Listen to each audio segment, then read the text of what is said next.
4 3 আকৌ মই ইয়াতে 1 লৈ ললো কিবা এটা ল'বা যিকোনো এটা ল'লেই হ'ল ইয়াত মই 2 লৈছো ইয়াতে ধৰি লোৱা 3 লৈছো ইয়াতে ধৰি লোৱা মই 2 লৈছো ইয়াতে মই 2 ললো এইখিনি তোমালোকৰ এটা সহজ পদ্ধতি হিচাপত প্লাস কৰি দেখুৱাম আজি তাৰ পিছত তোমালোকে যিকোনো পদ্ধতি ইউজ কৰিব পাৰা চোৱা আমি আগত কি কৰিছিলো এটা প্লাস লিখিলো মই আগত কিন্তু যিমানখিনি শিকিলো ইমান এইটো সাইডৰ পৰা আমি প্লাস কৰা শিকিছো কিন্তু আমি এইটো যেহেতু আমি এইটো প্লাস কৰাৰ পিছত হাতত ৰাখিব লাগে হাতত ৰাখাৰ পিছত এইটো বস্তু কিন্তু মনত নাথাকে আকৌ প্লাস দ্বিতীয়টোৰ লগত যে প্লাস কৰিম এইটো কিন্তু মনত নাথাকে যাৰ বাবে আমি কি কৰিম এটা সহজ পদ্ধতি উলাই লৈছো মই এই পদ্ধতি তোমালোকক ভাবিলো তোমালোকক শেয়াৰ কৰো তোমালোকে ভালকে বুজি লবা ইয়াতে চোৱা এখিনি যদি মেম ক এটো এইফালে প্লাস নকৰ আমি এইফালৰ পৰা প্লাস কৰিম 5 আৰু 6 11 11 আৰু 1 কিমান হ'ব 12 হৈ যাব 12 টো আমি 1 লিখিম এনেকে আকৌ 2 2 হ'ফালে এনেকে দি দিম আৰু চোৱা একদম ডাইৰেক্ট লিখিছো তোমালোকে এটো প্লাস কৰিবা 7 6 কিমান হ'ব 13 হ'ব 13 আৰু 2 কিমান হৈ যাব প্লাস কৰিলে আমি 15 পাই যাম 15 টো আমি ডাইৰেক্ট এনেকে লিখিম 2 তলত 1 লিখিম আৰু 5 টো হ'ফালে গুচি যাব তাৰ পিছত চোৱা আৰু কি আছে 7 আৰু 3 10 হৈ যাব 10 আৰু 2 মানে 12 12 টো মই 5 ৰ তলত 1 লিখিম আৰু 2 হ'ফালে গুচি যাব আকৌ 7 আৰু 4 11 11 আৰু 2 কিমান হৈ যাব 13 13 টো তুমি 2 তলত 1 লিখিবা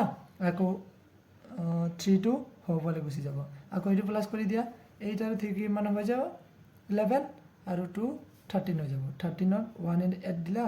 আৰু 3 টো হ'ফালে দি দিলা এইবাৰ তুমি কি কৰিবা এনেকে দাগ দি দিবা এবাৰ প্লাস কৰি দিবা 3 4 2 আৰু 1 কিমান হৈ যাব 3 5 আৰু 1 6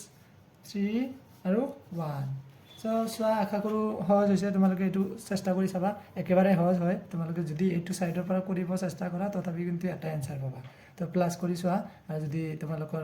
সুবিধা হয় আৰু এটা তোমালোকৰ কমেন্ট সেকশনত কৰি দিবা মই তোমালোকে এটা হোমৱৰ্ক দি আছো তোমালোকে এটো চেষ্টা কৰিবা যেনেকুৱা 8 8 9 8 9 2 3 2 4 1 1 1 2 1 1 আৰু এটা দি দিও 1 1 1 1 1 এইখিনি দি দিলো তোমালোকে এইখিনি চেষ্টা কৰিবা তোমালোকে নিজৰ হোমৱৰ্কটো কৰা লাগিলে ভিডিওটো পজ কৰি কিনে কৰা মই আৰু এটা নিয়ম শিকাই দি আছো এইটোৰে নিয়মটো আকৌ ৰিপিট কৰি দি আছো তোমালোকে ভালকে শুনিবা এতছা 8 আৰু প্লাস 2 কৰিলে 8 আৰু 2 প্লাস কৰিলে আমি পাম 10 10 আৰু 1 প্লাস কৰিলে পাম 11 আৰু 1 12 12 টো মই এনেকে ডাইৰেক্ট লিখিছো 12 একো হাতত ৰাখা নাই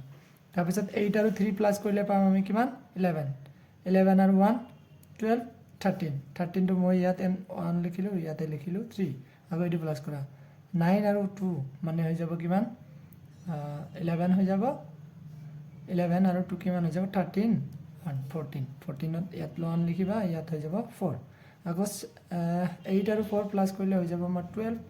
আৰু 13 14 আকৌ ডাইৰেক্ট এনেকে লিখিম 14 14 আকৌ 9 আৰু 1 10 11 12 12 হৈ যাব ইয়াত যদি 1 লিখো ইয়াত হৈ যাব 2 তোমালোকে এবাৰ প্লাস কৰি দিয়া 2 5 5 4 3 1 आशा करूँ बुझी पासा तो चलिए मिलते हैं अगले एपिसोड में तब तक के लिए बाय बाय।